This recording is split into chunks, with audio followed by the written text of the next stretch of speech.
नमस्कार, मैं हूं डॉक्टर मंजीत सिंह पटेल, राष्ट्रीय अध्यक्ष all India NPS employees federation. कल हमारे डेलीगेशन की मुलाकात कार्मिक मंत्रालय मंत्री डॉक्टर जितेंद्र सिंह जी और डारपीजी के सेक्रेटरी जो department of administrative reforms and pension grievances हैं, उनके सेक्रेटरी श्री वी निवास जी के साथ बैठक हुई। ये बैठक तकरीबन तकरीबन 40 मिनट तक हम लोगों की चली और तमाम एनपीएस, ओपीएस, यूपीएस के मुद्दों पर डिस्कशन हुआ। हमारी बड़ी सीधी मांग रही है, उनको समझाने की कोशिश रही है कि एनपीएस को दो तरीके से ओल्ड पेंशन स्कीम में कन्वर्ट किया जा सकता है। एक तो ये है कि एनपीएस को ख़त्म करके ओल्ड पेंशन स्कीम को रिस्टोर किया जाए। ये थोड़ा सा टेक्निकली है, ये पेचीदा है और थोड़ा सा इकोनॉमिक फिजिबल नहीं प्रतीत होता है। दूसरा जो तरीका है वो है एनपीएस में केवल और केवल एक बदलाव करके एनपीएस को ही ओपीएस में कन्वर्ट करने का। तो वो हमने सरकार के साथ अपनी बात रखी है और ये बताने की कोशिश की है कि एनपीएस को भी ओपीएस में कन्वर्ट किया जा सकता है। एनपीएस से भी लोगों को जो ओल्ड पेंशन स्कीम की जो सिक्योरिटी थी वो दी जा सकती है।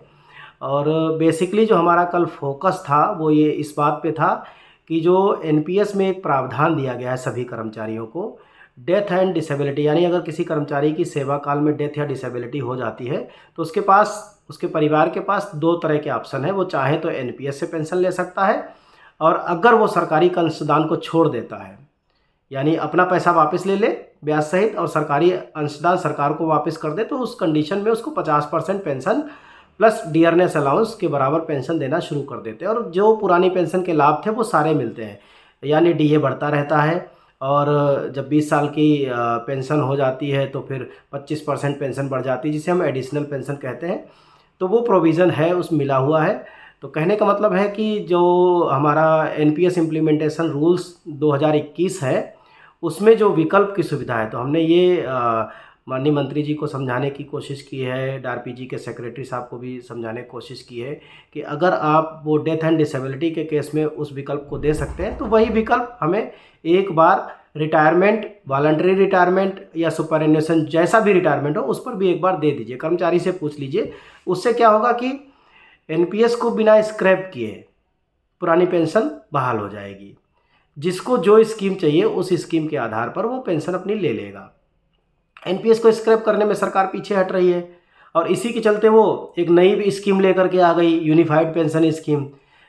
अगर इस तरह से चलता रहा तो अभी 21 साल बीत गए हैं और पता नहीं कितना समय बीतेगा। पता चला कि लोग रिटायर हो गए हैं, अभी हमारे पास सैकड़ों फ़ोन आते हैं हर रोज़ की कोई ग्रामीण डाक सेवक संघ से जीडीएस से रिटायर हो गया है, कोई किसी दूसरे डिपार्टमेंट से रिटायर हो गया है, 2000, 3000, 1500 पेंशन बन रही है उन लोगों को। तो इसके लिए ज़रूरी है कि हर कर्मचारी को तय करने दो कि उसे कौन सी पेंशन चाहिए।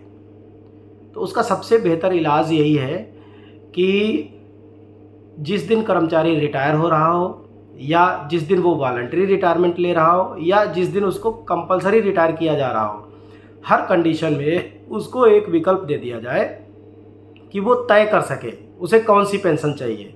अगर वो एनपीएस में खुश है तो एनपीएस की पेंशन कंटिन्यू कर ले। अगर वो उसे लगता है कि उसे ओपीएस चाहिए तो वो सरकारी अंशदान और सरकारी अंशदान पर लगा हुआ ब्याज सरकार को वापस कर दे और उसके एवज में पुरानी पेंशन ले ले। सीधी सी बात है। उससे होगा क्या, जिस स्टेट में जो रूल था पहले, एनपीएस से पहले वाला रूल, वही रूल उस पर अप्लाई हो जाएगा। जितनी पेंशन बननी होगी उस रूल से उसकी उतनी पेंशन बन जाएगी। सबसे बड़ी बात यह है कि कार्मिक मंत्रालय के मंत्री इस पर काफ़ी संतुष्ट दिखे।